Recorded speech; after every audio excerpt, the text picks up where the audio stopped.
Ladies, this is the 2-minute warning. We're going to get started very shortly, so find your seats, wrap up your conversations.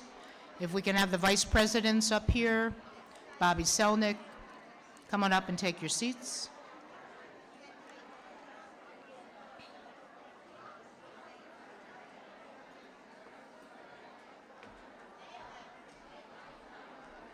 Purple bag, the purple bag. Are we over here, Marcia? Huh? Where do you want? No, doesn't matter. Oh, you can be anywhere you want. You want to sit here? Doesn't matter. I don't know who all these seats are for. I think they're for the speakers or something. I don't know. I think you can leave that.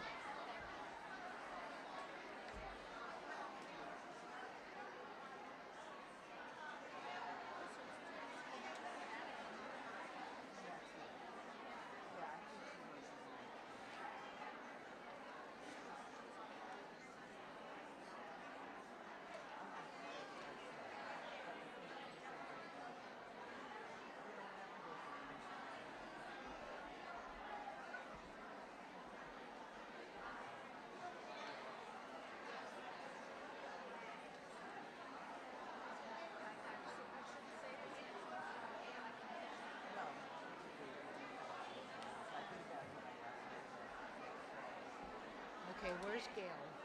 She's down there rounding people up. She what? She's rounding people up. She's looking Rounding people up. Yes. Well, there's Bobby Selnick, so come on up, Bobby.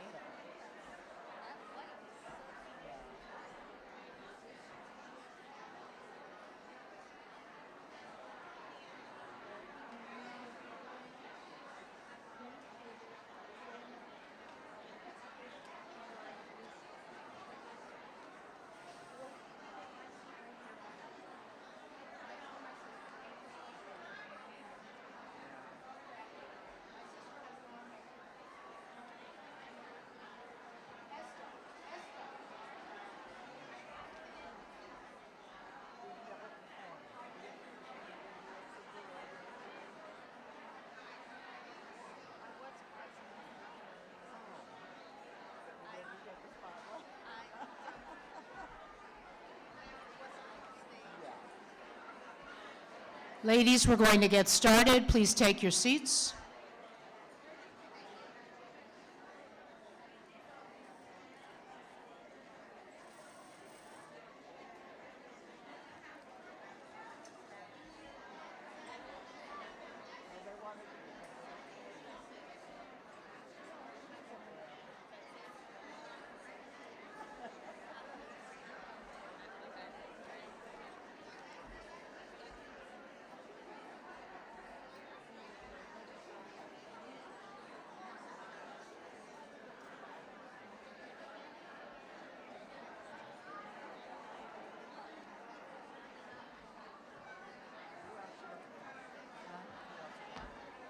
Just up.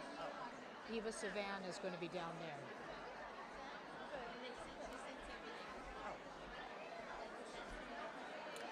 Shh. Thank you. Our meeting is officially called to order.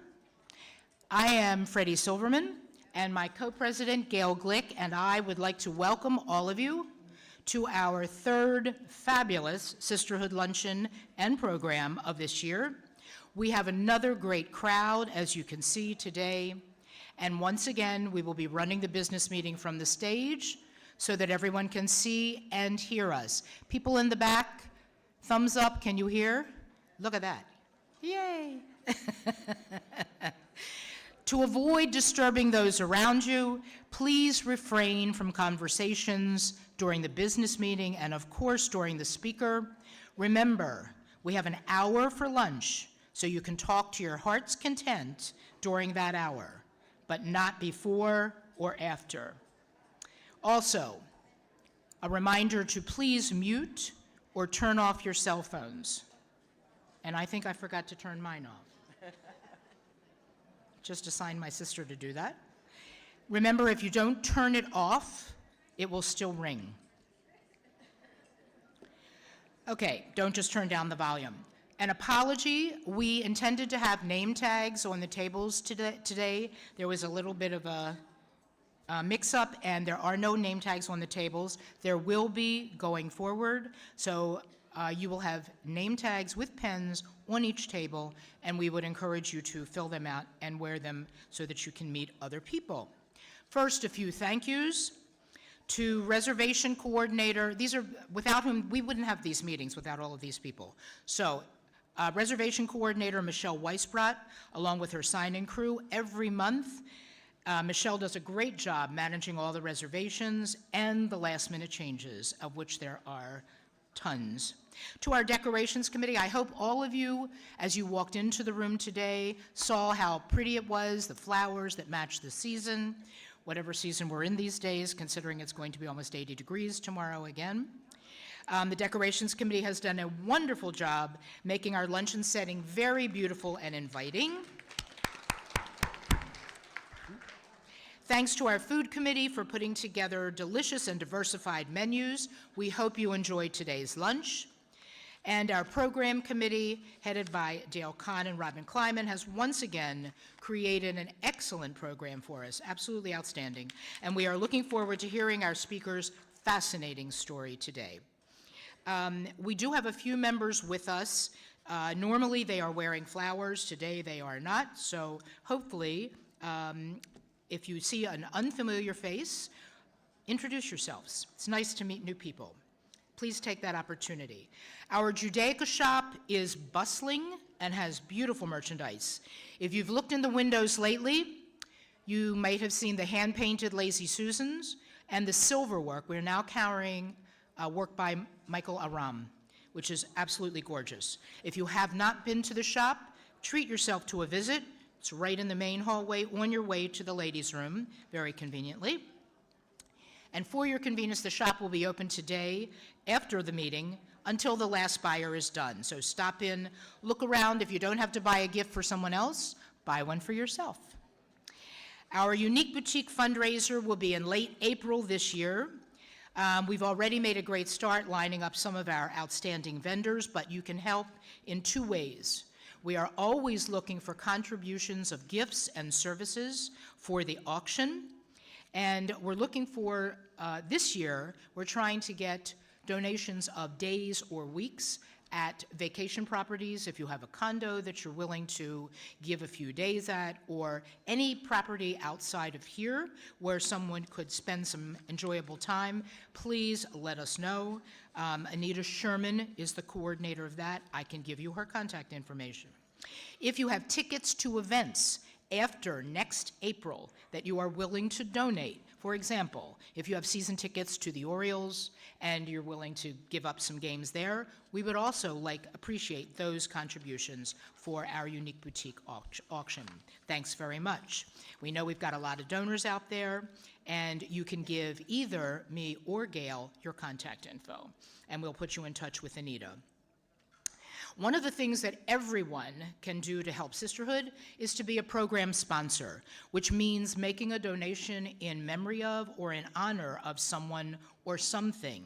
And you will have that donation announced at the next program. Bobby Selnick is the coordinator of that, and she's going to read the sponsors for today's meeting. Thank you. These sponsorships are, Gloria Luchinsky and myself are partners on this committee, and we have a few today, and one of them is in memory of Hilda Dopkin, who was a beloved longtime member and past co-president with Tover Fund with Jane, and this is from Jane Crozen in her memory, and I know we've all been thinking about her. Another interesting one, and Hilda was 100, and this, as many of you know, because I talked about that a lot last year. This one is from David and Michelle Sokolovsky, and this is in memory. This would be in memory of David's father, who he passed away 11 years ago, but today would be his 100th birthday. So they gave a really generous, lovely contribution for that. And so I was thinking this morning that today is November the 4th, and today's the day my mom died, on November 4th. So I wanted to do just a donation for her instead of putting something in the Voice. I thought a Sisterhood sponsorship would be great, and it would really honor her. So thank you for everything, for always remembering us. Think of us for good news, bad news, acknowledgments of anything that you want. Everything goes to Sisterhood. Thank you.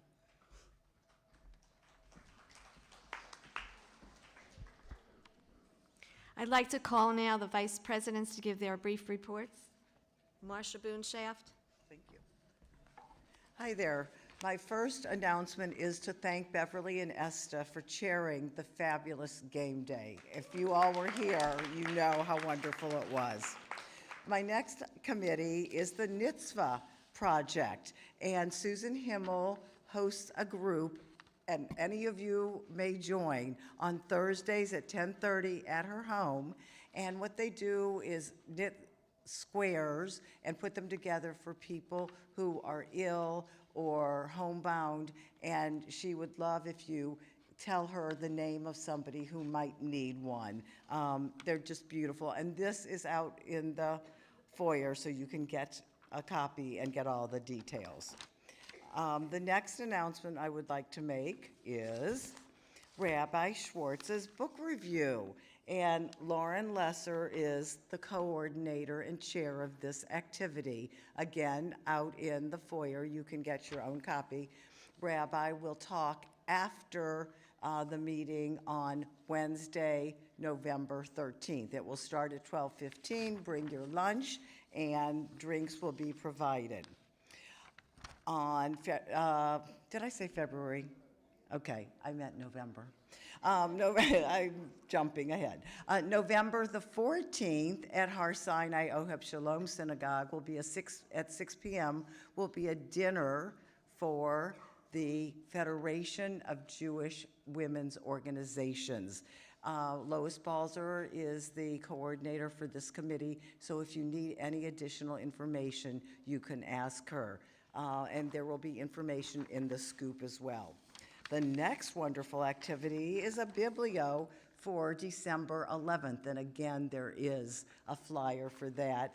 Nina Rosenzweig will be doing The German Wife. So pick up your books, go to the library, and pick up these flyers so that you know what you can be doing every single day. And now I'd like to call Helen Friedman. She's also going to report from Myra Coonan.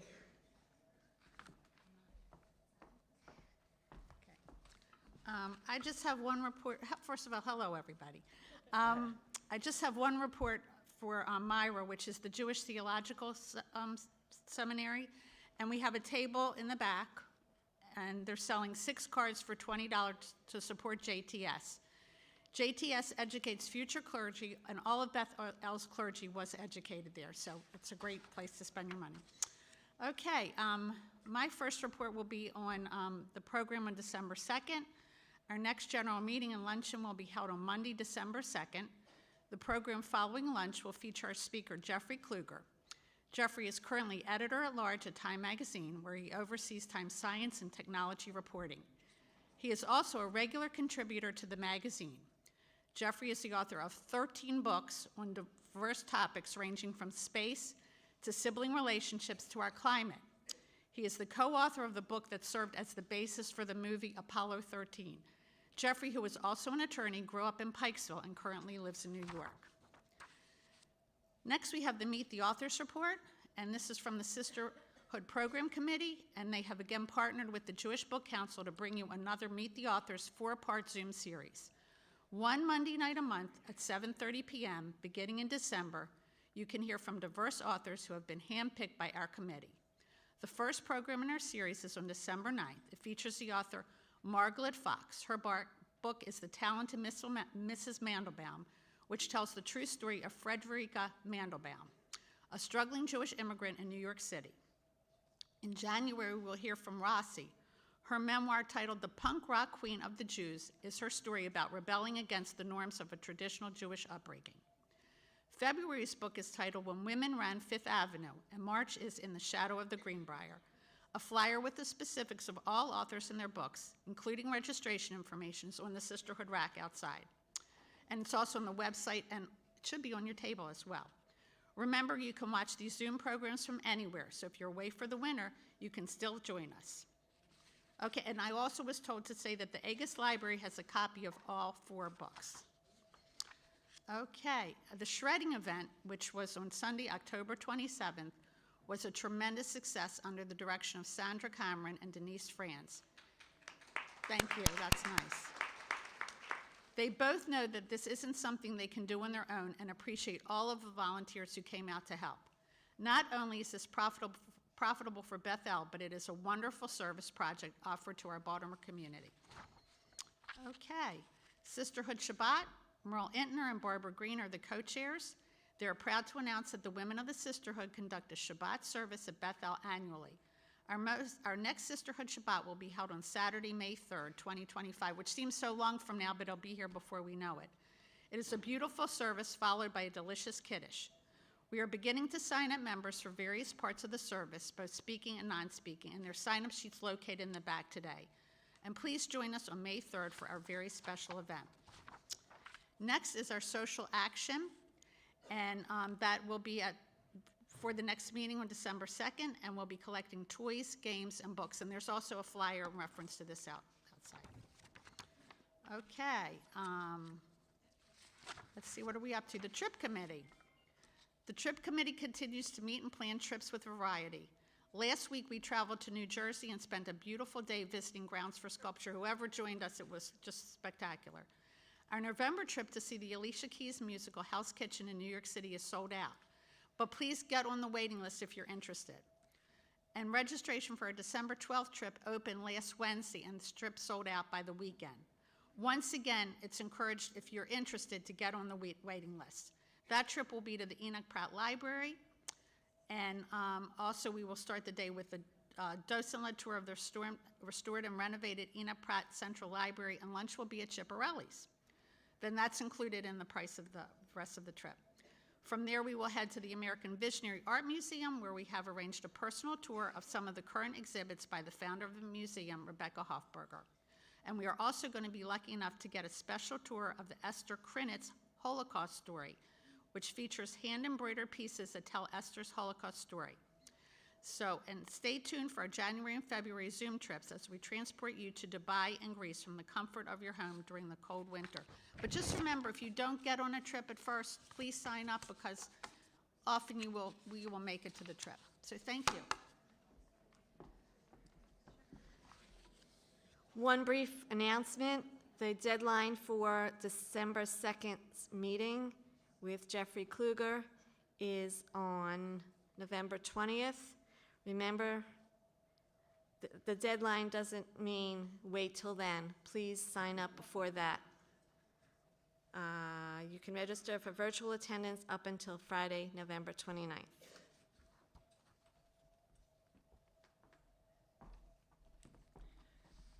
Okay, you should have gotten an email from us yesterday about some other up-and-coming events in November, one of which is an evening event on Monday, November the 18th. It starts at 6:30. It's in the Kolker, and it is focused on our new members. However, it is for the entire membership. The program is terrific. Ann Sue Grossman is a photographer. She is local, and she is coming to show us some of her work. She's been called the local Annie Leibovitz. She photographs celebrities. It's really, really interesting. And Patty and Patty Levin and Susan Hackerman have previewed the presentation, and they both thought it was terrific. So please join us. We don't often have evening events, so take advantage of that. Again, 6:30 in the Kolker on Monday, November the 18th. A final reminder from our Women's Issues Chair, Sheila Derman. If you have not voted yet, remember tomorrow is the day. A final reminder from Queen Esther to make her proud, and remember to vote not just for the candidate of your choice, but for the down ballot questions, especially yes for question 1. If you have any questions about that, we can put you in touch with Sheila Derman, who is here today. Remember that we sell contribution cards and our cookbook. They were for sale as you entered, and if you want them either during lunch or after the meeting, please see me. We will arrange that. You can also buy contribution cards and cookbooks in between meetings. Cards are at the office, cookbooks are at the Judaica shop. If you write us any checks, please make them out to Bethel Sisterhood, not Bethel Congregation. We have a different account. Okay, there have been, our ladies are walking around selling raffle tickets. We have a door prize drawing. It will be at the end of the meeting after the speaker, so please stay for that. And the women selling raffles will be walking around also for a couple of minutes during lunch. So if you put your hands up at the end of this program, we will find you. I'd like to call on Eva Sivan, who's going to lead us in the prayer and the Hamotzi.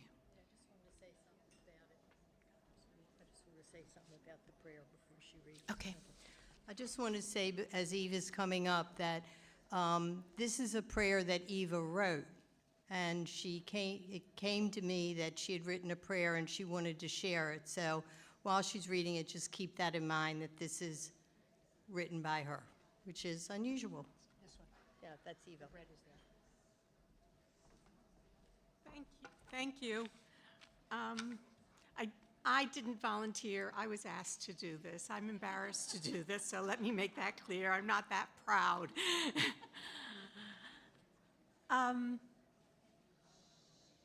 Usually I say, close your eyes if that's comfortable for you, and take these words into your heart. So, as you wish.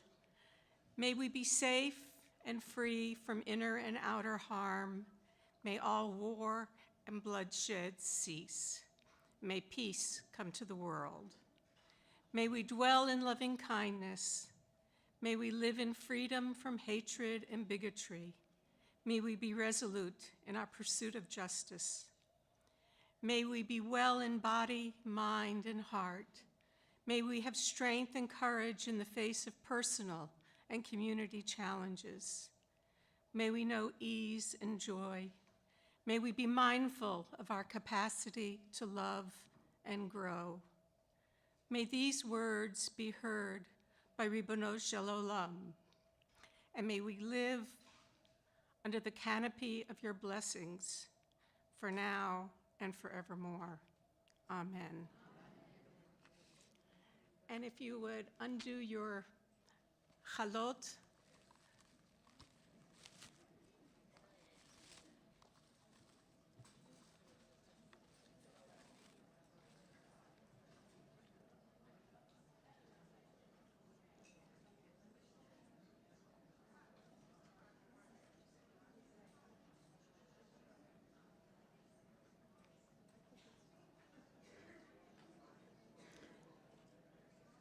and you can all join me. Baruch atah Adonai Eloheinu melech haolam hamotzi lechem min haaretz. Amen.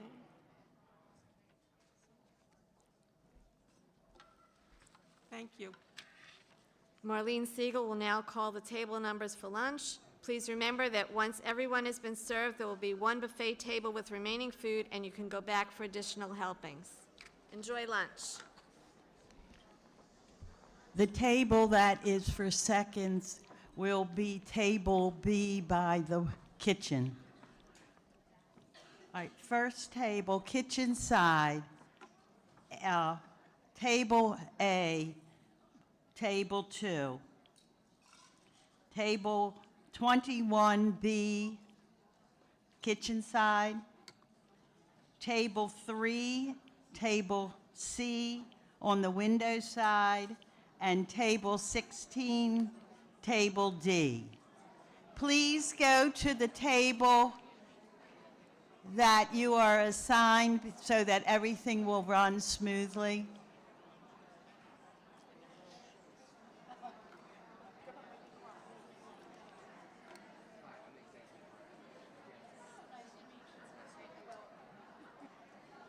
Table 3, you've been called. Please go to table C.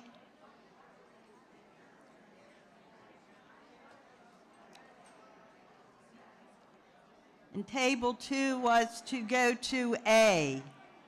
Table 2, you're at A on the kitchen side.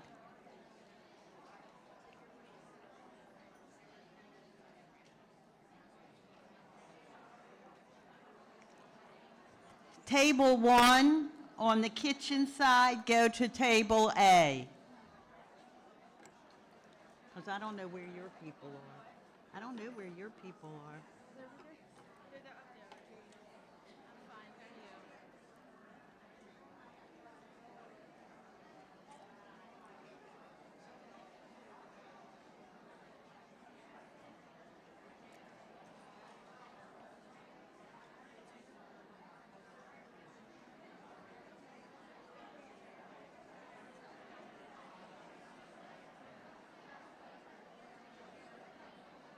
Table 14, table C, on the window side.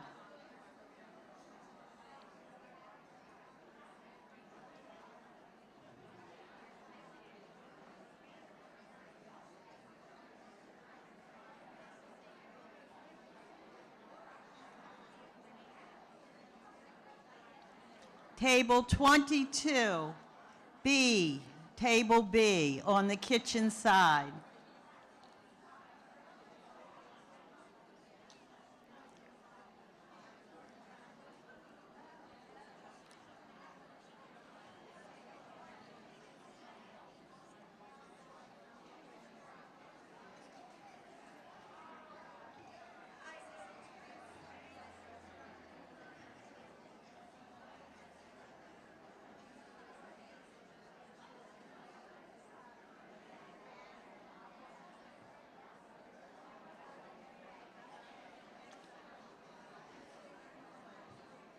Table 17, table D on the window side.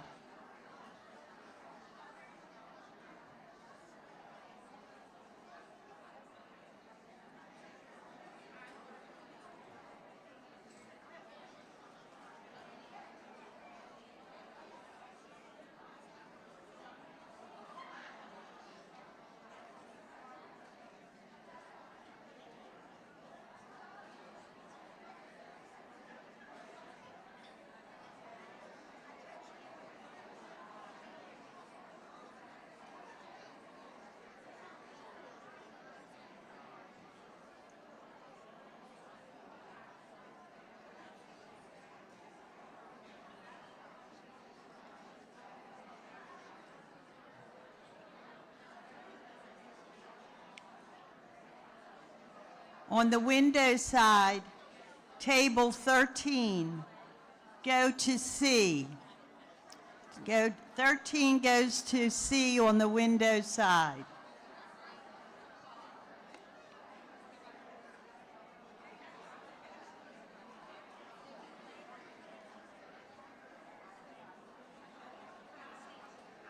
Table 7 on the kitchen side, table A.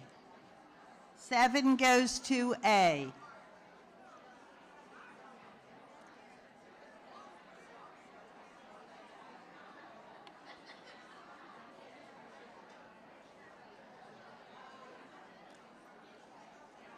Table 24 on the window side, go to table D. 24 goes to table D.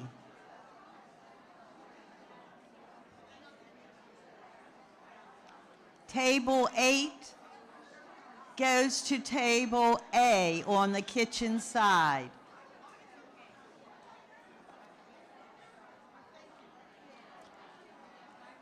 Table 19, go to table B on the kitchen side.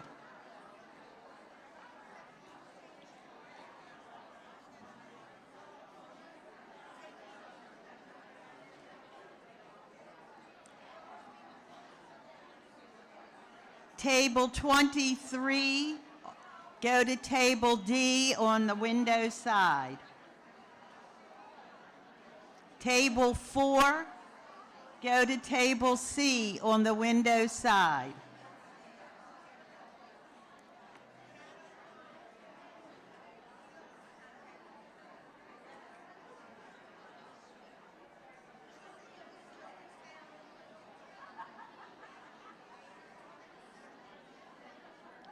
Table 4, you've been called to go to Table C.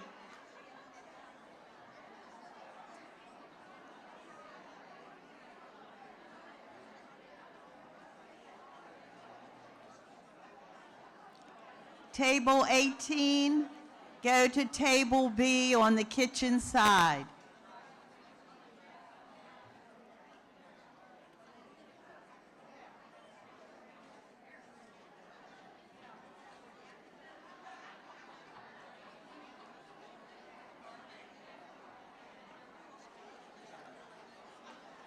Ladies, please get your food and have your conversations after you've gotten your lunch.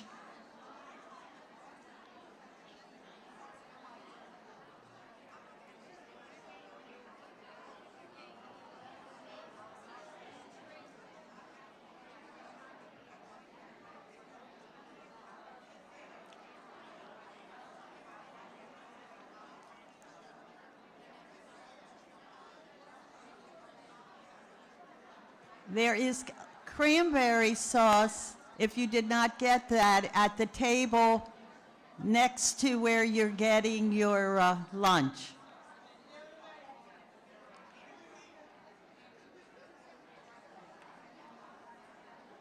Table 6, go to Table C by the window.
Helen, Helen, Helen, Helen.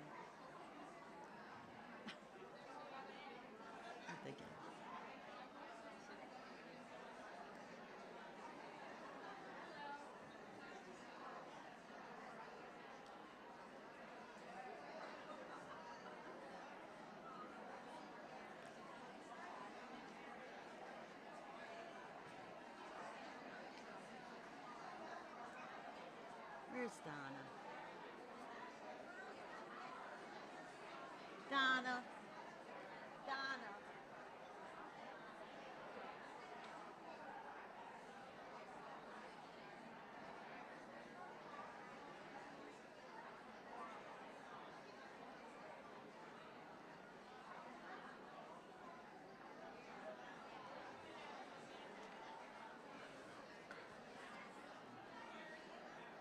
Table 20, go to Table B by the kitchen. Table 9, go to Table A by the kitchen.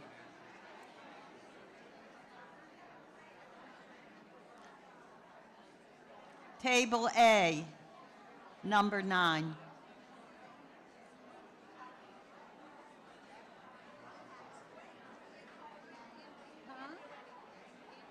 I know, well, they were. It's too much food, and it doesn't make any difference if it's served, because they gotta pour they need to have the salad dressing in another table so they can move. Maybe I should move that to the other table, where the cranberry sitting there. put the salads from now on a Well, table. why don't I put the dressing on that table? The dressing and the salad itself. And the salad itself. I would put it on a separate thing. That's what takes so long because the people pick their. Yeah, right. Should I just move it and not say anything to Lindsay? Should I just should I go and move it now? I Oh. can do that. Why can't I do that? Sure, maybe. Well, I only have 4 more. Donna, I only have 4 more tables. I only have 4 more tables. You only have one? I only have to call 5 more tables. Table 10, go to the kitchen side, table A. Table 10. All right, put it over there. Just move it over.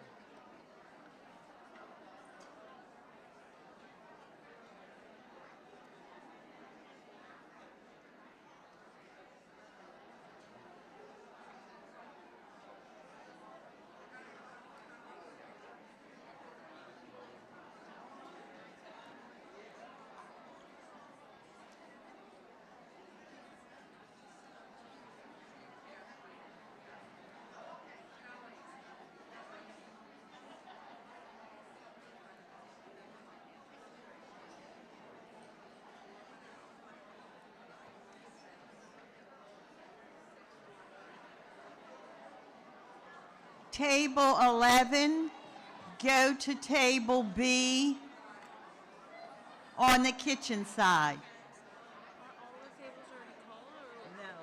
2 tables or 1 table? I got 3 tables. 3 tables. On the kitchen side. Table 12, go to table D on the window side.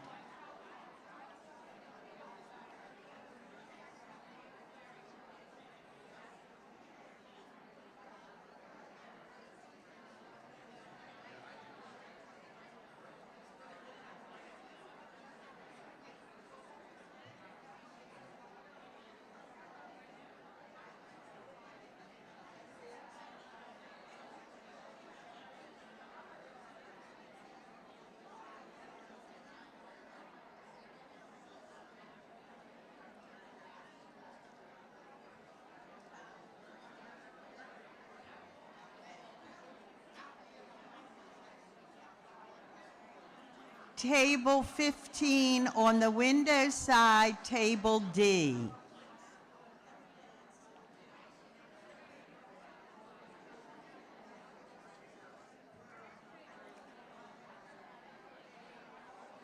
And table 5, table C on the kitchen side.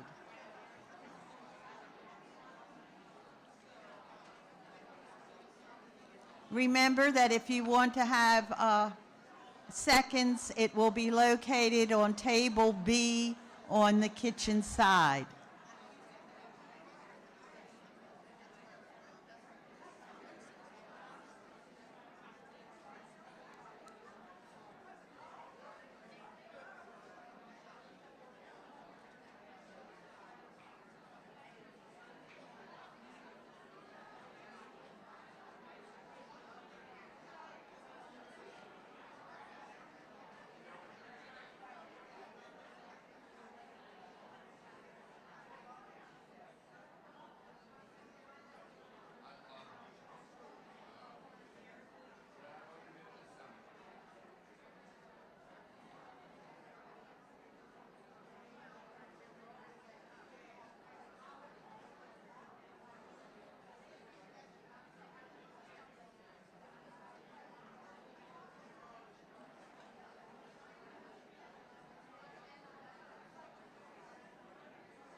1, 2.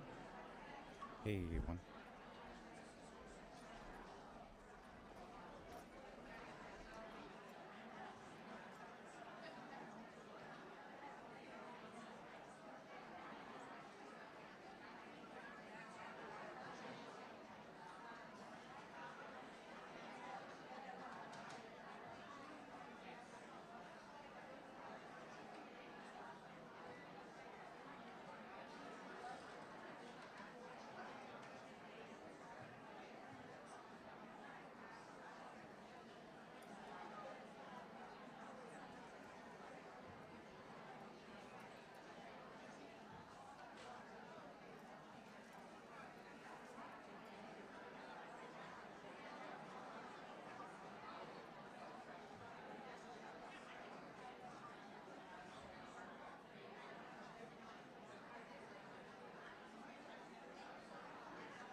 tables to put up here. Okay.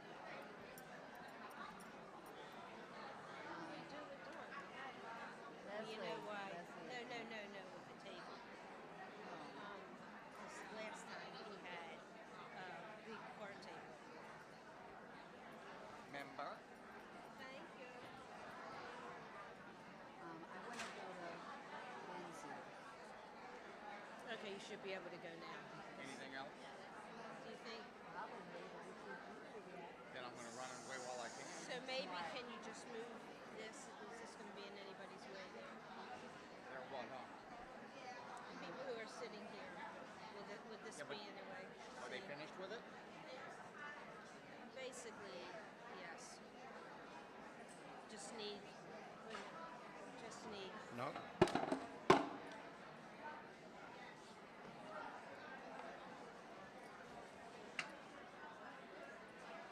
So they're done with the microphone as well? I'm pretty sure, I can't imagine, because we're, They've already done the motion of everything else, right?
If you want raffles and you haven't bought them yet, please raise your hands and we will come around to you. Raise your hands, okay? Keep them up until we get to your table. Thank you.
Hello, everyone. Oh, boy, is this loud.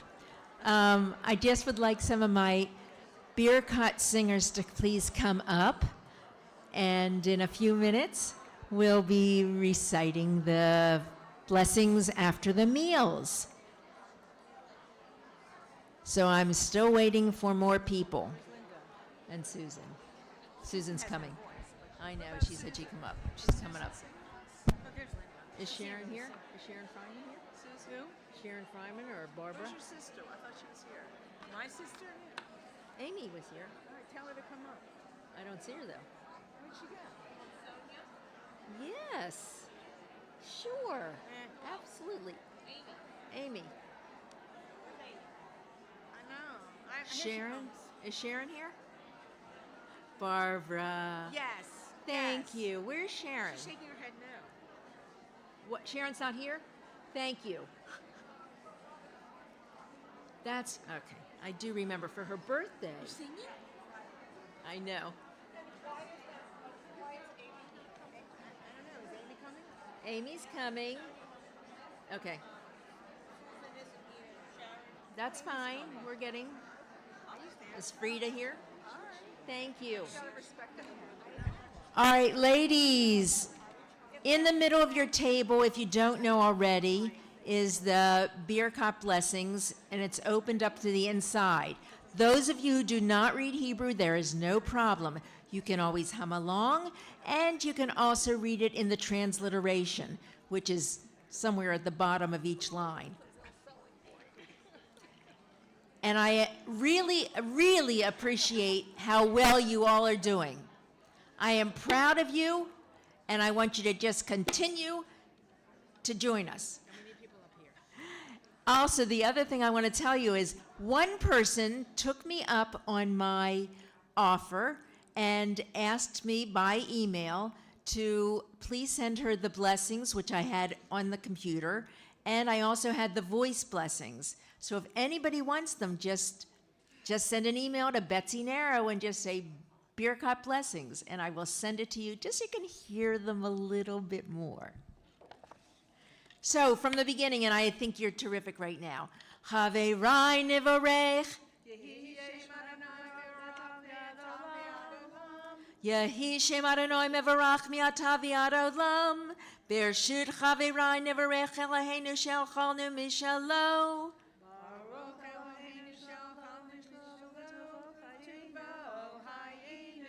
Baruch Eloheinu shelchanu mishalo uvtuvo chayinu. This is at the part where it says all, so you'll know where I am right now. Baruch uvaruch shemo. Baruch atah Adonai Eloheinu melech haolam.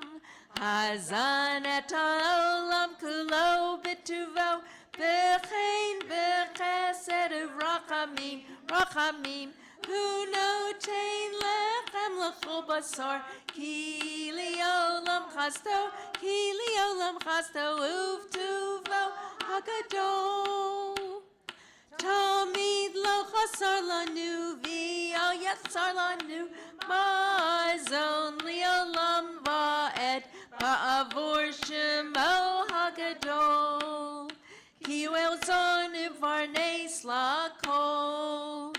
Umeitiv lakol, umechin mazon, lechol briotav, asher bara, baruch atah Adonai, hazan et hakol. And since you all read English, I'm going to let you lead us, and we will respond at the responsive reading on the top.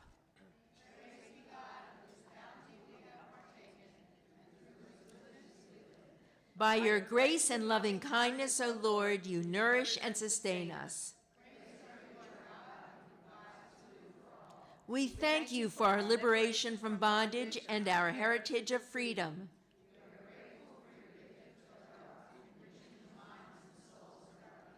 Remember in mercy, O Lord, your people Israel and Jerusalem, your city. Amen.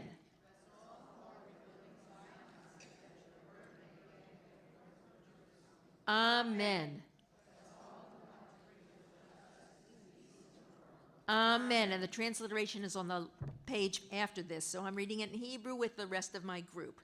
Kakatu v'achalta v'savata uvarachta et Adonai Elohecha ha'aretz hatova asher natan lach baruch ata Adonai ha'aretz v'al hamazon uvenei Yerushalayim Ir HaKodesh Bimheira v'yameinu Bimheira v'yameinu Uvenei Yerushalayim Ir HaKodesh Bimheira v'yameinu Baruch atah Adonai Boneh v'rachamav Yerushalayim Amen Baruch atah Adonai Eloheinu melech haolam Ho'el Avinu Malkeinu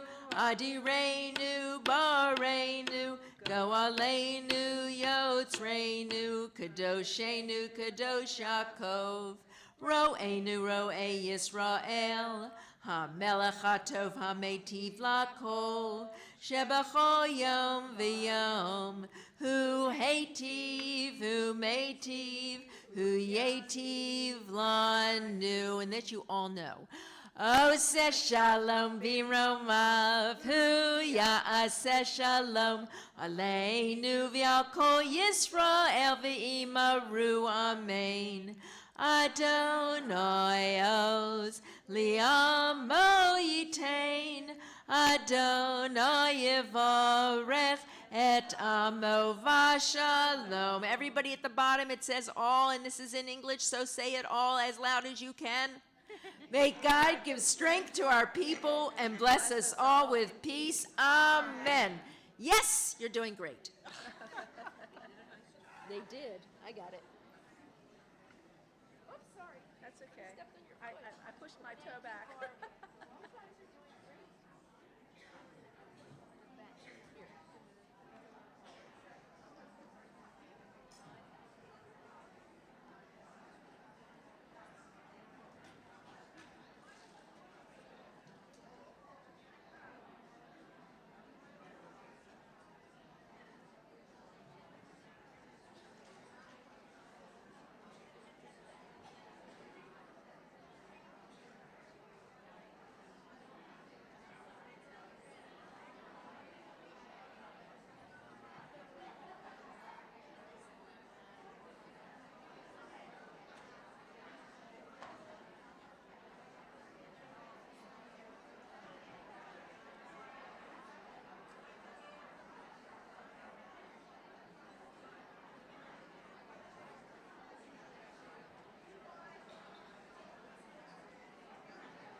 good one helps.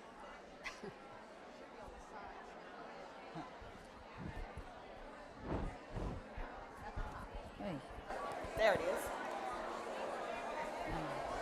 Yes, there you go. Oh my gosh. Hello. Hi, I'm on. I clipped mine on this. Let me turn me out. It's stuck. Let's go this way.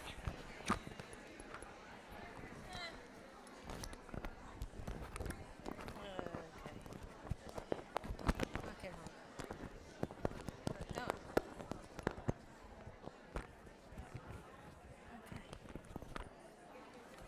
It's on, it's on. Good.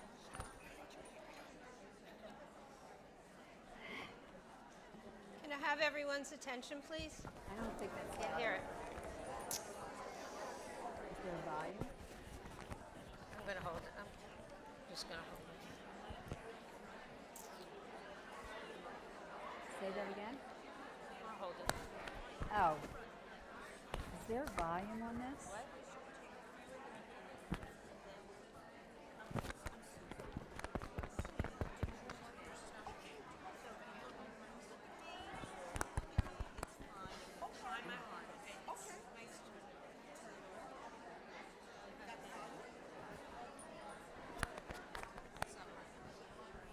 She'll give me a hand.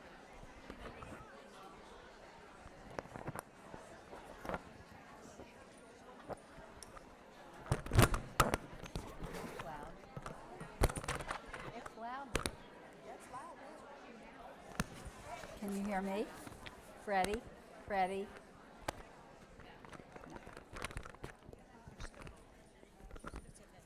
No. I'm just gonna hold this. Okay. This is wonderful. I didn't have to ask for your attention. Thank you so much. Good afternoon. Shanda Begance is a caregiver. For over 16 years, Shanda has been by her husband, O.J. Bregance's side. O.J., a former NFL player with the Ravens, was diagnosed with ALS in 2007 at the age of 37. Shanda is the co-founder of the Brigance Brigade Foundation, which raises funding for those living with ALS. Her experience as OJ's caregiver inspired her to write several children's books and become a caregiver advocate. Robin Kleinman, my co-chair, and I are going to have a conversation with Shanda. So let's get to know Shanda, the wife, the woman, and the warrior.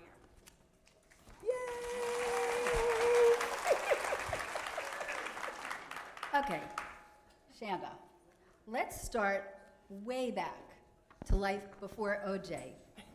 What about your roots, your family, and your upbringing has shaped your life to make you the woman that you are today? Well, first of all, this fabulous woman, before I met, no, I'm kidding. First of all, I want to say hello to everyone. Hi, how's everybody doing? Oh my gosh, I'm so excited to be here. Thank you so much for having me. Thank you so much for having me. All of you look wonderful. You look amazing. I'm excited to be here, and I just can't express how much. This is just such a humbling feeling, so thank you. Thank you to each and every one of you for even coming out listening to little old me and the little bit I have to say and share. But again, I don't take this lightly.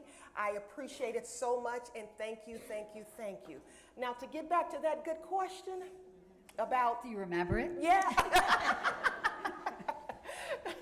Well, you know, life before OJ, and just, you know, again, I'm, you know, this bubbly little person, you know, just minding my own little business before he started stalking me, you know, but other than that, just coming up as just a young lady, a little girl, raised by a Southern mom, born and raised in Houston, Texas, down south where it's not warm, it's hot, you know, and just been born and raised, been educated, and just I had one sister, and she passed away in 2020, so it's just me and my mom And my mom raised me as a single parent, and she did the best she could, and she installed into my sister and I, you know, she just installed just being the best person you can be, you know, just being the best person you can be, trying to do what's right, what's good, treat people nicely, respectful, and because what you give out is what comes back to you. Now, I probably didn't answer that question, but. Well, you mentioned your mom. It just, what shaped you? And you answered it, Yeah, I would say. Good for me. I did that. Yeah, check off the first one. We all like to hear a good love story. Tell us about how you and OJ met. Well, like I said, he stalked me. No, he really did, though. But OJ's mom and my godmother, who is also my cousin on my mom's side, they were really good friends. And my little cousin had a graduation. My little cousin, now this is Shanda's version. Now, OJ would give you a different one, so you know it's always two versions, right? It's always two, but believe me, mine is the better and the truth, right? So anyway, my little cousin was graduating, and of course the family is all out for the graduation, and you have friends who come out and everything. So OJ was with his boys, you know how they are, you know, when he's with his boys and all that, and I did not see OJ, but OJ saw me. And so come to find out later, OJ told his boys, like, oh my God, she is all this and that and all that, which I was. And which I was. And so he saw me at the graduation. So fast forward, we went to my cousin's home for, you know, the dinner and the social and the party and all of that. But OJ did not come. But I was there at my cousin's house and celebrating after the graduation and all that. OJ didn't come. His boys didn't come. You know, OJ went home and he got in bed and went to sleep. So my cousin kept saying, who is my godmother, she kept saying, you know, she introduced me to OJ's mom and said, hey, I want you to meet her son. You're going to love him. And I'm going, oh my gosh, old people trying to get people to, you know, yeah. Oh my gosh, you know, you got the relatives trying to, meet him. And me, I'm like, oh my gosh, do we have to go through this? Oh, no, you need to meet him. You have to meet him. Like, okay, all right, whatever you say, but he needs to hurry up. I got things to do. I got, you know, things are waiting on me. And, you know, so finally she called him to tell him to come over and say, I want you to meet my little niece. And he was like, oh, he thought the same thing. Oh my gosh, here they go. She's trying to get, you know, and so he's like, I'll see what I can do. So he did not come. A few minutes later, she called him again. And she's like, okay, now you gotta get here. I really want you to meet my niece. And, you know, so he still didn't come. So she called the third time and I said, well, now wait a minute. Because you're making me look bad. You're making me look desperate. And it's not looking good now. You know, I don't want him to think that I'm really desperate and need, you know. So he finally got up and came. And when he came through the door, I wasn't in the room. I was around the corner, you know, in another room. And when he came in through the door, he comes in announcing himself. He's loud and he's, hey, I'm OJ McGee's, hey, hi. You know, he has his personality going. I step around the corner and he freezes. And he's like, oh my God, that's the girl from the graduation. You know, but here's the thing. Because he did not want to come, he did not dress accordingly. He had on the shoes that he cut the grass in. So the shoes were green, brown, and a mess. They didn't have any shoestrings. The tongue was hanging. I mean, who goes someplace looking like that? The pants he had on were these old, washed out, I don't even know if they were clean. The shirt he had on, because at the time he was in college, he was playing football for Rice University, the Harvard of the South is what they call it. And he had on this the t-shirt was literally shrunken. The t-shirt stopped up here. How do you go to somebody's house looking like this? So it stopped up here, it was wrinkled, it was faded out, and he comes through the door announcing himself, bringing attention to himself. I come around the corner, I look, I'm going, this is not the guy. And he sees me and he's like, oh, the girl from, so he's trying to fix himself up. It was no fixing. How do you fix a too small shrunken shirt? How do you fix these nasty shoes? No fixing. So he was like, well, I can't fix it, may as well go with it. So he went around the room. Oh, he was the life of the party then, you know. So fast forward, you know, I never gave him my phone number. I never gave, if you're gonna dress like this, no. So what he did is he got in touch with my little cousin. He had his sister call my little cousin to get my phone number. Wrong move. So my little cousin calls me crying, bawling. I'm so sorry. I know how you are. I know. But she tricked me. I tricked you how? You know, I said, that's okay. I calmed her down. And so OJ calls a few days later. And well, before then, he gave me his phone number. I called him maybe once, maybe twice, and he wasn't there. And I was like, perfect. But I would never leave my phone number, just left my name and say, tell him Shanda called. So that really made him upset that I didn't leave my phone number. So that's what made him get his little sister to ask my little cousin for my phone number. He had to work for it. He had to work for it. That's the, take notes, make him work for it. Yeah. So he had to work for it. And so finally he called me one night when I was going out with someone else. Mm-hmm. We weren't dating. I was a single lady. So it's so funny, and this is OJ's favorite part of the story. He called, I answered the phone, and he said, this is OJ Brigance. I just want to know, do you or do you not want to go out on a date with me? Well, first of all, I'm holding the phone like, who is this talking to me? Like, who? And this is OJ's favorite part. Okay. Tell him what you said, Shanda. Yes, I'll go.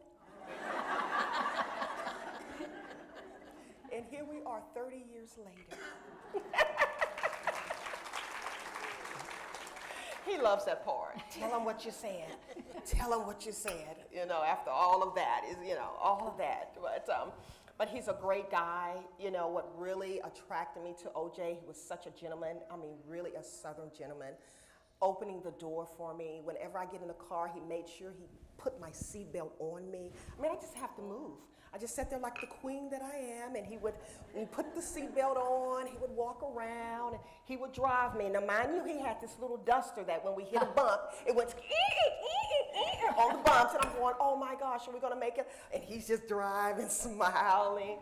But he was a sweetheart then, and he still is a sweetheart now. And after the first date, was it kind of like, okay, this is it? I still had to make him work a little bit because I still remember that too little shirt and pants. We got to work on all of this. You know, I mean, I can't take you anywhere and you're showing up looking like this. But yeah, I mean, we dated for a little bit. We dated actually for 5 years because during that time he began playing professional with the BC Lions, British Canadian in Canada. So he had to leave for a few years. And that really tested the relationship as well, you know. So, but again, here we are 30 years later, literally 30 years later. May 14th, we made 30 years married. That's something. Tell us how your life changed once OJ began playing for the NFL. Maybe a little background about his career for those of you who aren't familiar with him, and also what it was like for you as an NFL wife. Oh my.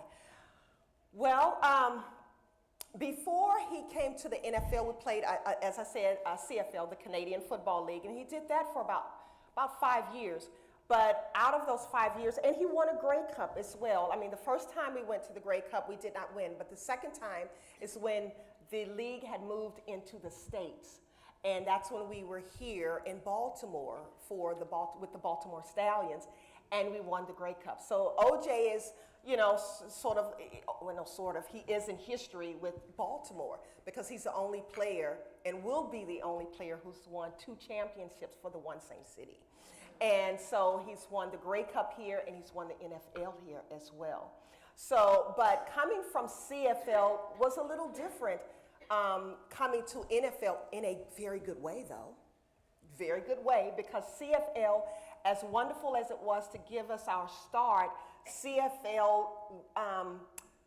their dollar is not as strong as our dollars here. So coming to the NFL was a lot different from CFL, but we are very thankful to have played with the CFL because, again, you know, OJ was able to do what he has done with the league, but it taught us, it prepared us for NFL. It prepared us for this NFL life because it is different. It is on a much different scale than CFL, a much different scale in a good way.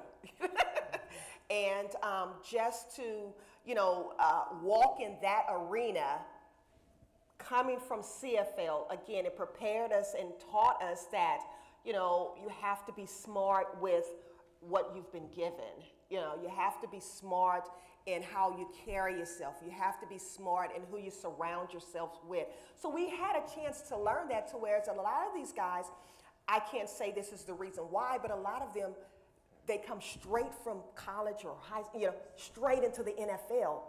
There's no type of preparation, there's no type of experiences to help them to be able to survive in that NFL world. And it's a lot that comes with that NFL world, you know, and so that's where OJ and I were so thankful that we were able to go CFL to kind of get our feet wet, sort of get an idea of how, you know, how to survive in this new arena that we're in. And then, of course, we were just married, too. So now you're juggling being newlyweds, you're just married, you're walking into this arena of sports and, you know, making nice money. But then later you'll move into the NFL that's on a much higher scale. Learning the families, learning the guys, learning, I would say, how to live that life, not just with the public, but how to live that life outside of the public. And that's to, you know, watching the veteran guys, watching the veteran wives. I love the veteran wives because they have been there, they've done that, they know it. You know, and I'm paying attention, I'm learning, you know, because you'll learn nuggets. You know, I've learned so many nuggets, as well as have passed nuggets along to the younger wives that are coming along. And that's what you do. I know the public only see one side, but there's an inside. We really are family. We really are family. Because you're going to move around from city to city. You get there, you don't know anyone. You're not with your family. You're by yourself. And like with me, I was by myself. And the guys are always at work. So the wives are left, we're left to one another and left to ourselves. So that's why we huddle together, we come together, we watch out for one another. We tell each other where to go get our nails done, where to go get our hair done, where to put the kids in school at. We do all of this, you know, we do all of these things. And if you get traded or you go to another team, we're calling and say, hey, look up this person. I'm going to let her know you all are coming to the team. You know, when you get there, there's someone possibly there to say, hey, I'm so-and-so. This person told me you were coming. And so you don't feel so alone. You know, so we do sort of help one another. We do. We really do. And so that is what was a little different from me as well.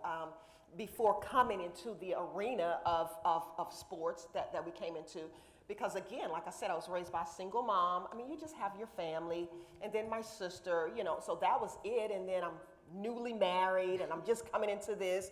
And so, you know, but luckily I kind of get along with everybody. You know, I haven't met a stranger yet. No problem. So that was the big difference, that I had to really learn and really navigate just this new arena, a new marriage, and you got to learn who to trust, who you're able to trust and not and shouldn't trust. OJ had a 7-year, very successful career in the NFL, including playing for the Ravens when they won the Super Bowl in 2000. Obviously, the ALS diagnosis in 2007, 17 years ago, came as a shock. How did you initially navigate this life-changing information? Well, you know, to honestly tell you, we're still navigating it. We really are. because, again, first of all, we're so blessed to still be here after 17 years. When you're first diagnosed, that you're giving 2 to 5 years to live. We're in year 17. That is enough to just be celebrated alone. You know, but learning, we knew nothing about ALS, known as Lou Gehrig's disease. We knew nothing about it. I hadn't heard of it, really. So of course, and that's what I was telling the lady sitting at the table, I Google everything. You know, OJ will Google everything. So just Googling it and just trying to find out, and then imagine the shock when they say, there's no cure. There's no cure. What do you do? You know, and we rolled in the floor a little bit. We had our moment in tears. You know, once you get up, hello. Once we got up, we realized, okay, there's a reason for this, as odd as that sounds. There's a reason for it. There's something that God wants us to do. And for OJ and I, we said, okay, you have our attention. What is the assignment? Because we knew we were on assignment. And what do you want us to do? How do you want us to do it? And where and when do you want us to do it? And that's when OJ just dropped into OJ, you know, thoughts that, hey, let's begin a foundation. Because once we found out it takes anywhere from $250,000 per year to live with this disease, then we're like, my God, how can every and anyone who's been diagnosed be able to afford this? I mean, it's something. Now, OJ and I, thank God, we've been blessed with resources and that we're able to have. But what about those who don't have it? So OJ and I said, let's do something to help those people. That was our first thought. What can we do to help others? And that's how the foundation was founded. We said we're going to help others because we want others to have what they need the way that we're able to have what we need. We're not going to sit up here and have what we need and be able to be okay and watch others not. That just doesn't work for OJ and I. So we founded the foundation on that alone. Let's raise money so that we can help and pay for things for people and give it to them because they can't afford it.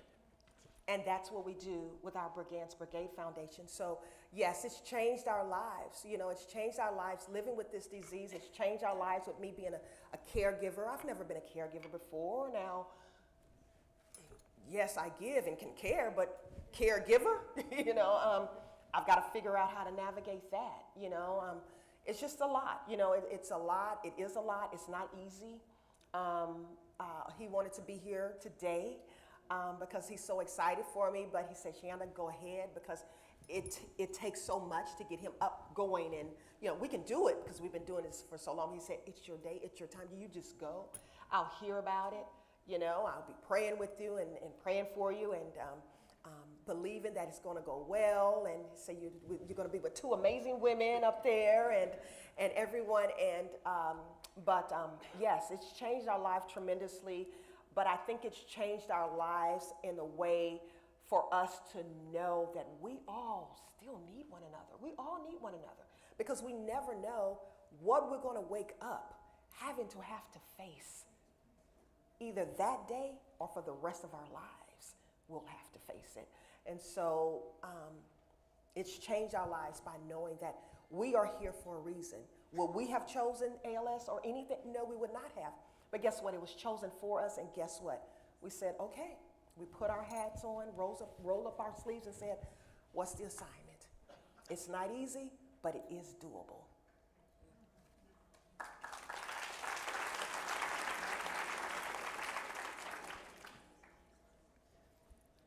All of us, this really dovetails on what you just said. So we'll see if you can bring more to it. All of us here today are aware that life brings joy, but also struggles, as you've mentioned. How have your struggles and your very public life in the spotlight shaped you to bring you to where you are today?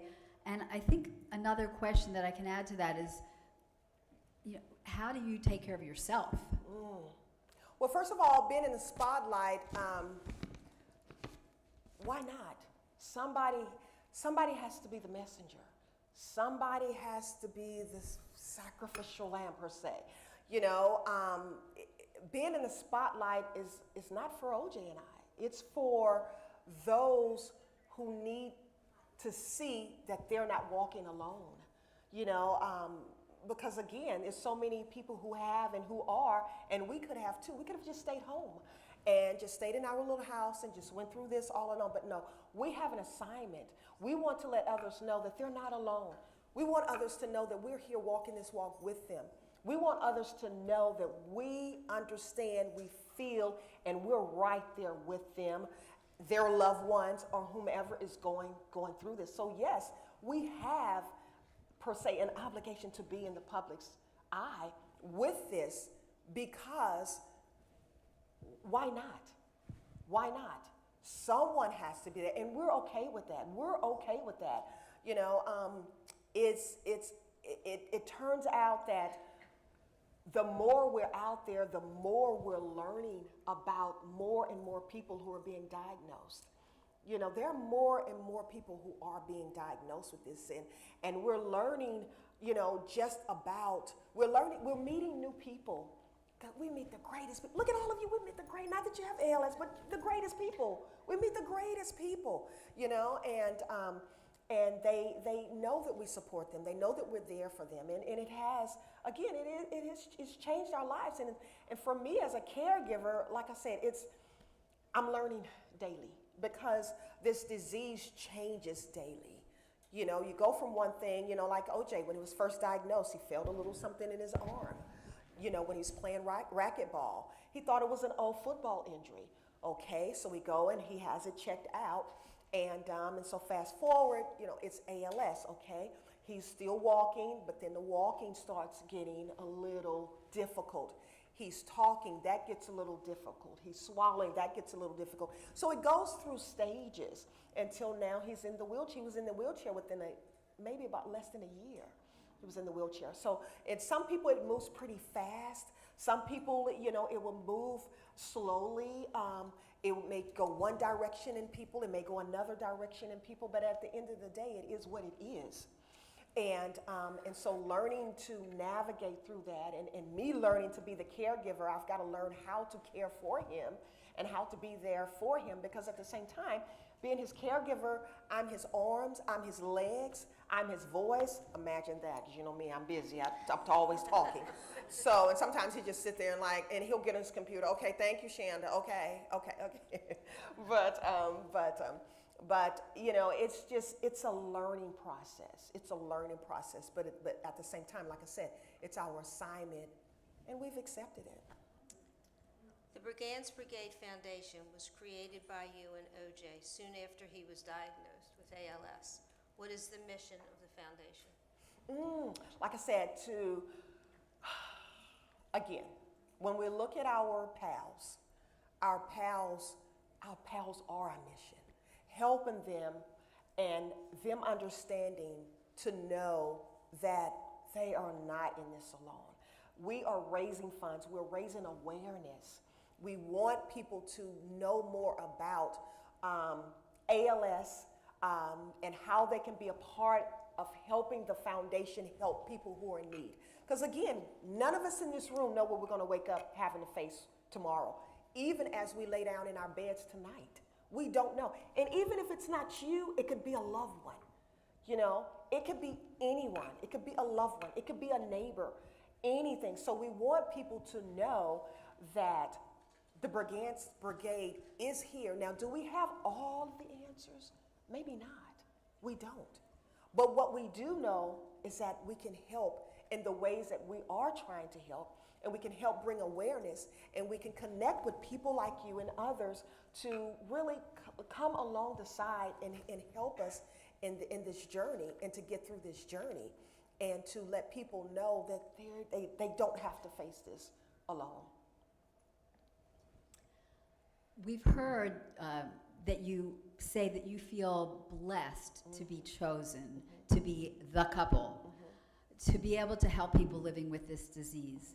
Can you share your thoughts on this statement? You Absolutely. kind of already have. But Absolutely. I'm glad you asked. It sounds strange, and people do look at me and when I say, we're really blessed in the middle of a storm.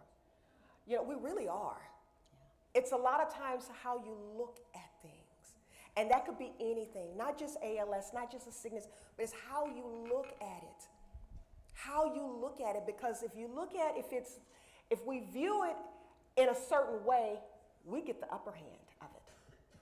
So now, let's look at it this way.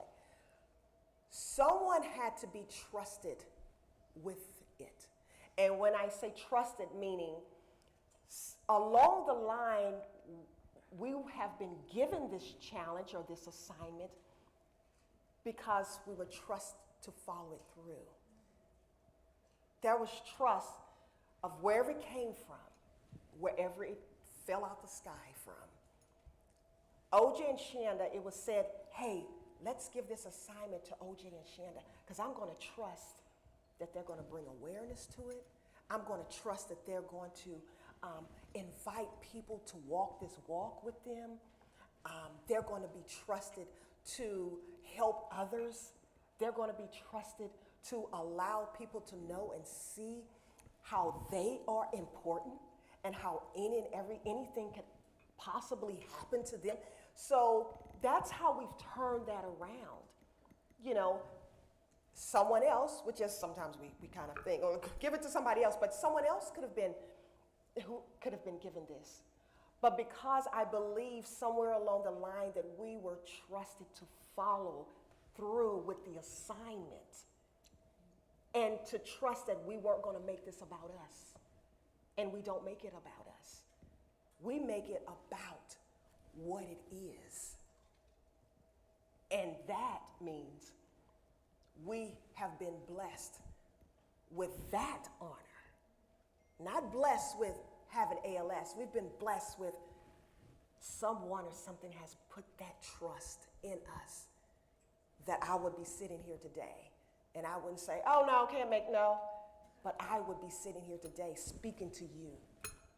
They knew, or whatever, whomever knew that, hey, I know they're the couple for it because they're going to follow through with the assignment. What a beautiful attitude. We are caregivers to our children, our parents, and in some cases, a friend or spouse. Based on your experiences, you have created a program called Shanda's Caregiver Corner. Talk to us about how being a caregiver has impacted your life and what your program is about. Shanda's Caregiver Corner is a program within the Brigance Brigade Foundation. And because let's face it, when someone is diagnosed, and not just say ALS, with any sickness or disease, rightfully so, a lot of attention go to that person. That's okay. But at the end of the day, our caregivers are so important. Because if it's not for the caregivers, the person probably wouldn't be able to get the care that they're getting. And so I want to pour into the caregivers as well and let them know that they are important as well. We need them as well. You know, they have to take breaks and take care of themselves. And forgive me, people, I'm having a hot flash. Don't worry about it. So thank you so much. So moving on. That's what friends are for. Thank you. You all understand, right? But the caregivers are so important. I'm so embarrassed, but I have to do this. Thank you, ladies. We all went through but, It's not new. But the caregivers are so important. And to have this program within the Brigance Brigade Foundation, that gives the caregivers a space to come together.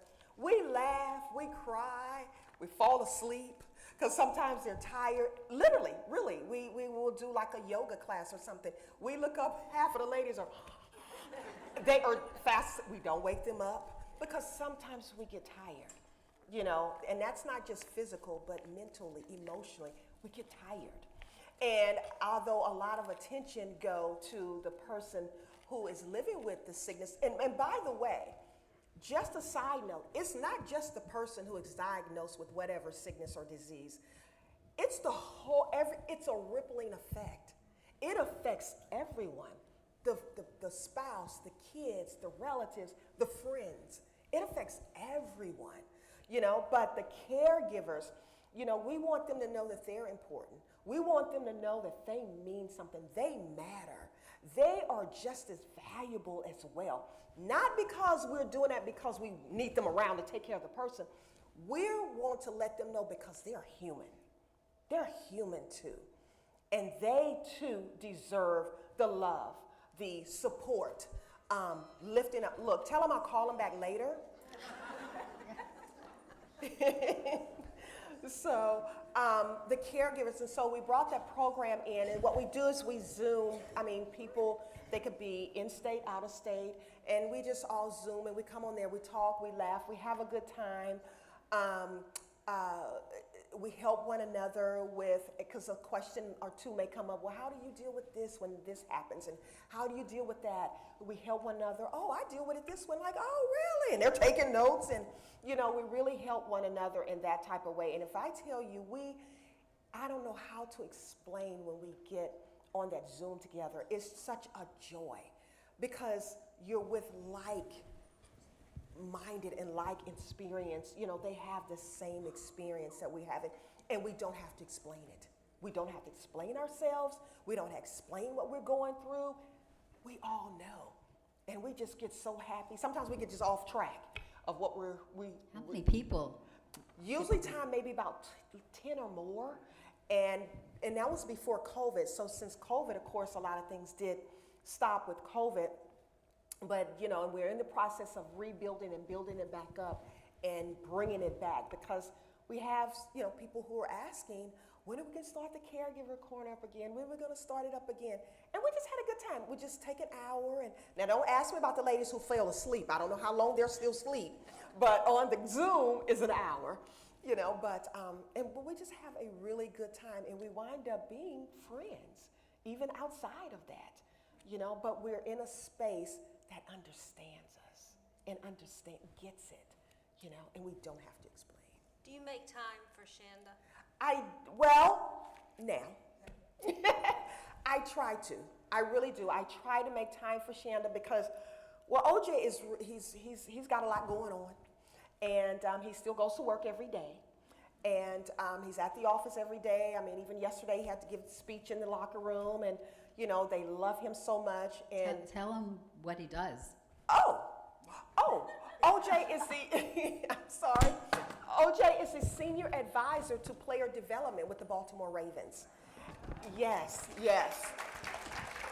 And so he's pretty much the Ravens' rock. He's pretty much their other teams call the Ravens and tell Ravens, yeah, the reason why y'all so good because you have your good luck charm, O.J. Brigance. So that's what all the teams think, that he's the good luck charm, and that's why the Ravens is doing so well. But I don't know. We just go with it, you know. But yes, he's a senior advisor to player development, and he's done a lot in that program, even prior to the diagnosis. I mean, He's won so many awards for that position, and it's so funny. NFL said, we're going to have to just create and make up new ones just to, you know, because you've won them all for your program and everything. But that's what he does. But he still goes to work every day. He's out there sitting at practice and watching over him. He's got his shades on looking. I mean, you would think that he's still, I'm like, OJ, what are you doing? Are you making the breakfast? What are you, valeting the cars? Because he's up, ready to go and going to work. But in saying that, when he's at work, then that's when I find time for Shanda. That's when but I'm still doing housework and but it still gives me a few hours to myself, and I have my standing massage appointment. Matter of fact, I go tomorrow, so I'll go and do that, and so I make time for that. And also I have a Shanda Cares television program with WJZ, so we're probably going on about a year and a half with Shanda Cares. Shanda Cares at WJZ. If you want to. Can you tell us about it? Yes, what I do is I'm in the community and I interview, and it came from this position of being a caregiver. It was birthed from that. Because normally, like I said, caregivers are sort of overlooked, other than you're doing a good job, keep up the good work, that's it, and it's okay, but my television program came because I wanted to spotlight and celebrate the unsung hero, per se.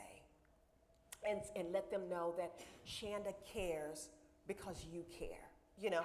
And so whoever's doing caring things in the community, what they're doing, and just celebrate them for doing what they're doing. Not per se celebrating the company or the organization, but celebrating them. I want to celebrate them because, again, those that, you know, the neck that turns the head a lot of times don't get noticed. You know, just the head gets noticed, but the neck doesn't get noticed. And I want to celebrate, per se, you know, that, you know, person, and let them know that I care, we care, and thank you for doing caring things in the community. So that's what Shanda Cares is about.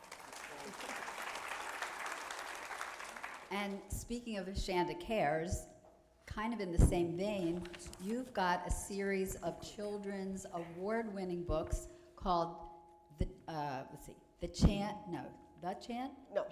Shan is a caregiver. Shan is a caregiver collection. There are actually copies of them are on the back table. So as you leave, please stop by and look at them. We have more to our program, but I just wanted to mention that. Tell us a little bit about how that book came about and what it's about. My babies. They're my babies. I'm so excited about my babies. It's 3 books. Just out of nowhere, it just kind of dropped into my spirit to write a book. And I'm me? I don't have time. No. And, you know, I kept tugging with it, and it would not leave. The idea just would not leave. So I said, okay, fine. Write about what? What am I writing about? You know, and it just came to me, caregiving. I'm like, there are a zillion people out here who are caregivers. Why would they want to hear, you know, what I have to say or what's going on? I mean, what would make my story so different? Why? You know, all of these questions. And then, you know, it just came to me. I said, okay, so how would I write this? You know, I mean, I have all these questions. I mean, I've got to know, you know, what is expected. And so it finally dropped into my spirit, say, well, combine that book and combine it with what you used to do. Now, I'm a former first grade school teacher in the Archdiocese. And so it dropped into my spirit, into my mind, said, combine your teaching and being a teacher with caregiving. I said, okay, so we're on a roll, so I got that part. What's the next part? And that's when it came, combine children and caregiving together. Oh, I got it now. Okay, so I got it. Okay, and so again, what is the book going to be about? So that's when, again, whomever you're a caregiver for.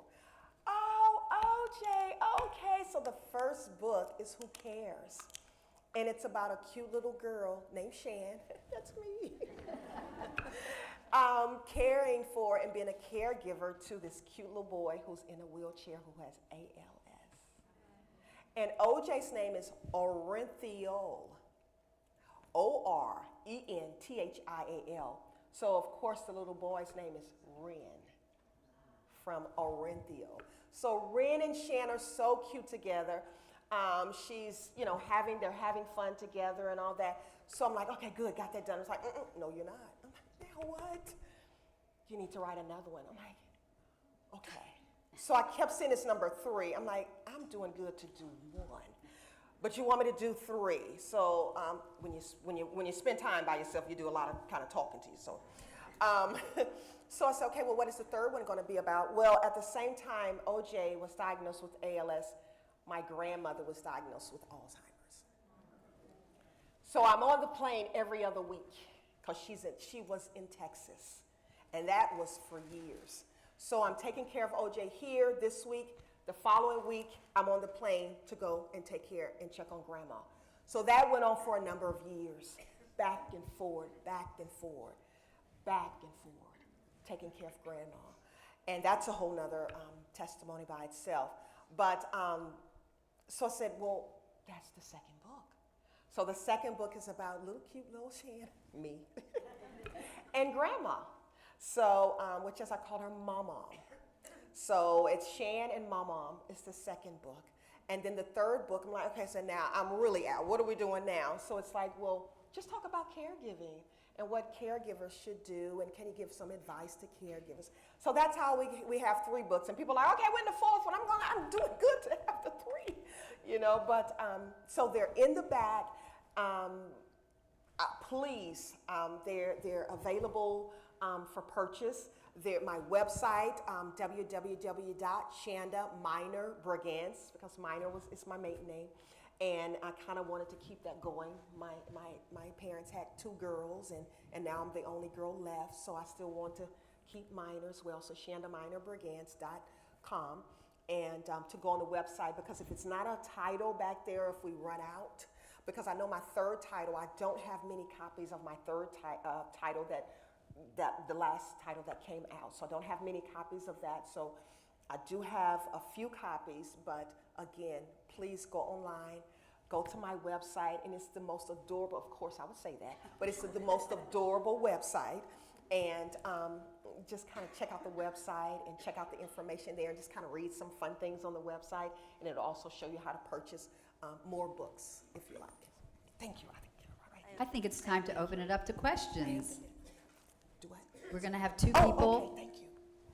walking around with microphones, one on each side of the room, and just raise your hand, and we will get to any questions that you have. I love questions. I love talking, as you see. This is on the medical side. I believe OJ is the longest living ALS patient, correct? He's not the longest living. Maybe remember there was Stephen Hawkins, and I think he went for 20 years, 20 or 25 or something like that. So he was the longest. Is there any, I know the disease takes all kinds of different avenues and ways. Yes. Have the doctor, is there any prognosis? I mean, do you have any idea what the future holds? Yes and no. How many of us remember the Ice Bucket Challenge? Yeah. And we have been wrecking our brains at the Brigance Brigade to try and find something fun like that to do. If I tell you that raised almost in the trillions of dollars, it raised so much money, but at the end of the day, the ALS Association will not share any of those funds with other organizations such as Brigance Brigade and other ALS communities. They won't share, not a dollar. So, but I'm saying that to say that the money that was raised for that, because most people don't realize, which is okay, we do need to find a cure, and we want to find a cure. But those dollars that were raised are used totally for research. None of those dollars are used to help like the Brigance Brigade do, go directly to the patient to help with needs. You know, so they have made tremendous strides because that money, because just for one small weekly research is millions of dollars. And so they have made strides, but at the end of the day, it takes another years, several, 10, 20 years of trials and making sure, you know, it has to go through all of that before they really can put it. And I think since then, maybe 1 or 2 things have actually come out on the market, but they're not cures. But from that ALS Bucket Challenge, Ice Bucket Challenge, a lot of money was raised that they're using for research. But again, it has to go through the testing time, and that takes many, many years. Some of us may or may not still be here to even see the results of that because it takes that long for the testing for a lot of the research.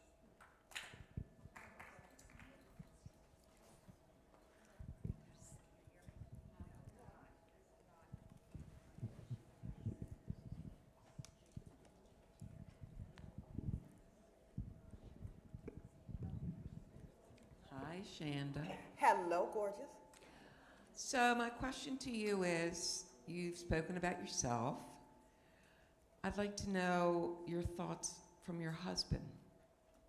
And what is he thinking at this point in time about his diagnosis and how he's lived his life after his career as a football player in Super Bowl football player that my daughter cheered at. I was very excited. Anyway, I'd like to know what he thinks. Only OJ really can answer that, but what I can probably say is, of course, no one wants this disease. Let me say that. No one wants this disease or any other disease, especially when there's no cure. But what I will say is, I know for a fact, OJ knows, and he has said that he is blessed. He is blessed and is so fortunate to live 17 years. Some people don't get through 1 or 2 years. So to complain on that end, I believe he has no complaints because he has lived 17 years with it. That's not the norm. And I'm sure, I know he's believing and hoping for a cure and wish it was one now. And as far as his career, people, OJ has played in 5 bowl games. OJ has been player of the game. OJ has been defensive back. I mean, he has rings, he has watches, he has had an amazing career. He can't go any higher in his career. And he's still going. And he's still going. So to answer your question about his career, he's been to the mountaintop 5 times, many times. You know, man of the year, player of the year. I mean, team captain on every team he's been on. You know, and so he's done phenomenal. We have no complaints about his career. No complaints about his career. You know, so, but like I said, other than finding a cure, I'm sure he wished that we had a cure. But at the end of the day, who can complain, really? He's lived 17 years, and he's been to the top many times in his career. That some guys who've played all their lives have never had a chance. We have really good friends. Of course, you know, NFL is large, but it's small when you're in there. We have many friends who are in the Hall of Fame. And they're like, man, but I never got a chance to experience a Super Bowl. But OJ has experienced 5 times, 5, between CFL and NFL, 5, and have won, what, 3 out of those 5? 3 or 4 out of those 5? Did you go to a majority of the games? Not Super Bowl, just in general? Yes, I do. Even, you know, some out of town. Yes, I've been there. I've been in the cold. I've been in the heat. Go team. So I paid my dues. And that's one thing I tell the younger girls coming in, they're so excited and they're going out of the baby, just go, yes, go ahead. I'll see you when you get back. Okay, you know, I've been there, done that, you know. But, and we've been so fortunate to play professional for 12 years. So that's a long run. We have no complaints about the career. Only complaint, they just haven't found a cure for ALS yet. We have a question over here, but our mic isn't working, so that. Well, it's really easy. How is it that he communicates with his computer? I mean, can he type? How does he get the communication? So you're asking about our little kid. That's our child. That's our kid, the little computer. We take it everywhere. We make sure we take care of it. We can't get it wet and all that. But at the bottom of OJ's computer, if you all are ever around him at the bottom, and some of you may know, because you may know someone who may have a computer like OJ's, but at the bottom there are 2 red lights that are calibrated to his eyes, his pupils. And when he focuses on a letter, it'll pop into the screen and focus on the next letter until he builds a word. And then also he already have a few words that are already programmed in. And then he may have some phrases that are already programmed in. But all he does is just take his eyes, he focuses on it, and it pops up there, and then he'll focus on the word says talk, and it'll read and talk and say it out loud. That computer does everything. It works our security system, our alarms, our lights in the house, the door locks, the remote control to the TV. I was sitting when I first learned that he could do that, OJ. See, he didn't tell me all what this computer could do. I had to learn along the way. I'm watching television all into the show, and the television just changes. So now I'm being really concerned. Are we here alone? So it's changing. I'm looking around, and he changed it again. So now he's over there talking. He's smiling because he knows what he's doing. I didn't know. So I said, OJ, the TV, and he said,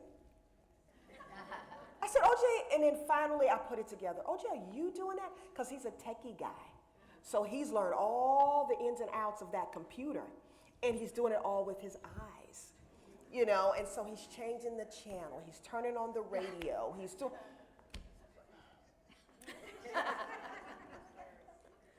all with his eyes. And when he goes to work, they have it calibrated so he can work everything at work, you know, as well. So only thing that computer cannot do, which is we're so thankful for, it cannot drive the car.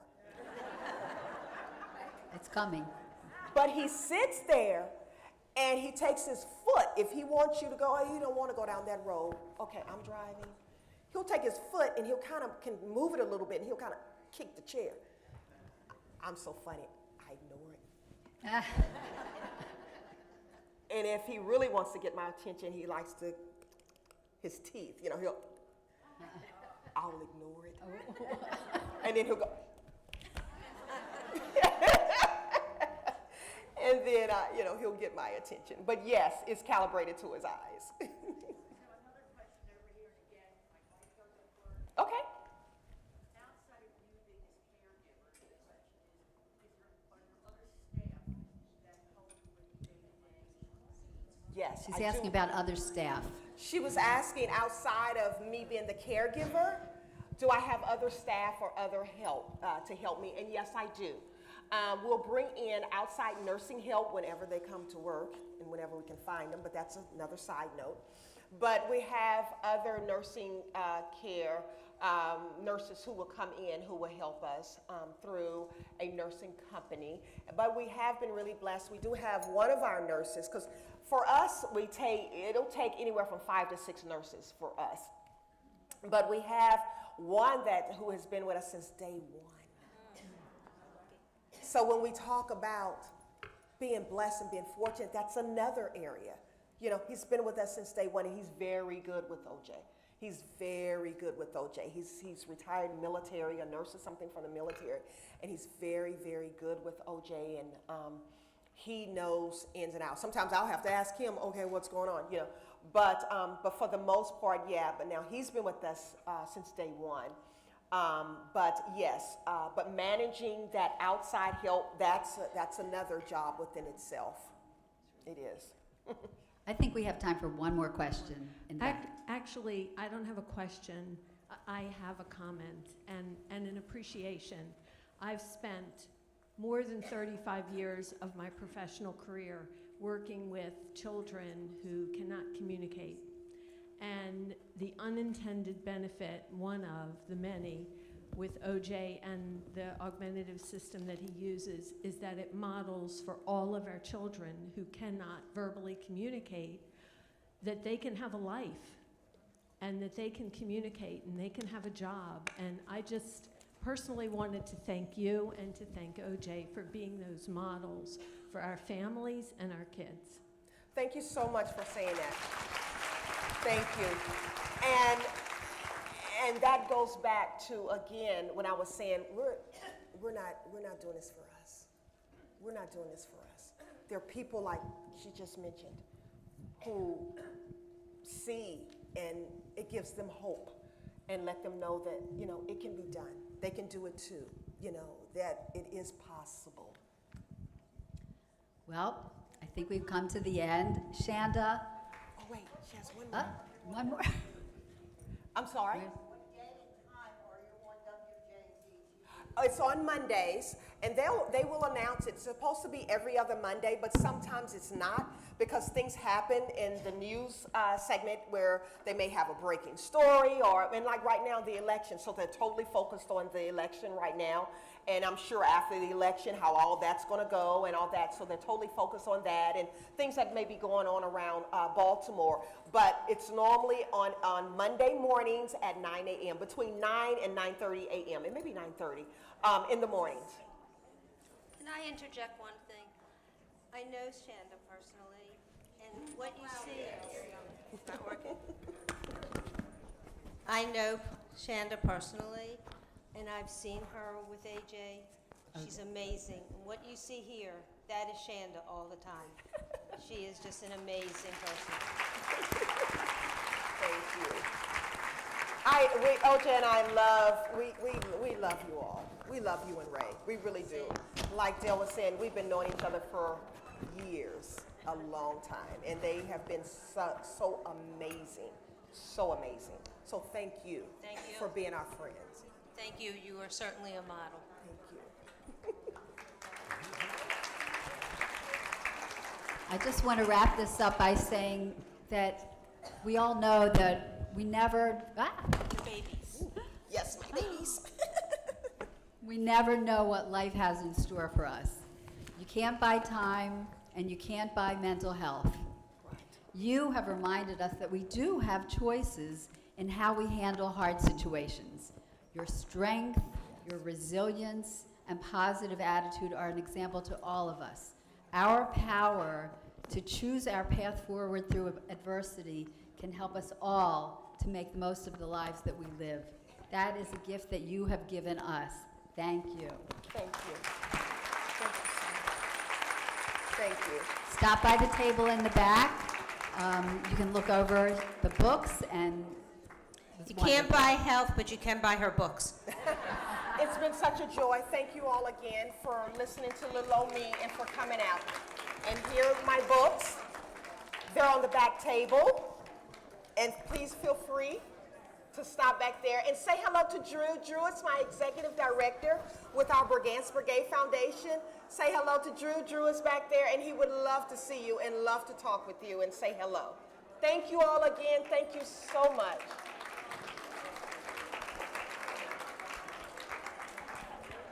Thank you, ladies. Oh my gosh, thank you.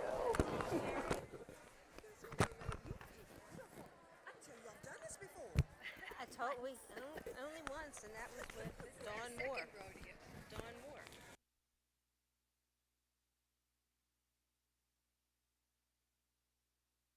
I didn't touch anything else. I know it does. Hello, hello. I kept talking into it. Oh, shoot.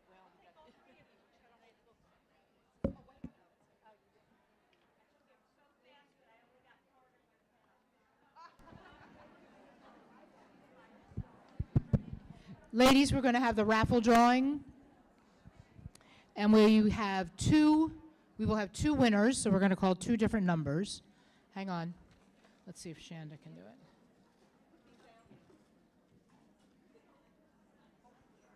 Oh, they're taking pictures.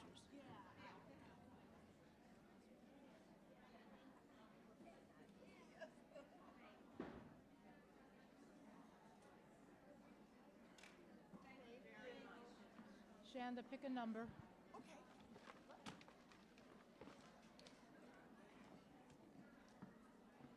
And then pick one more.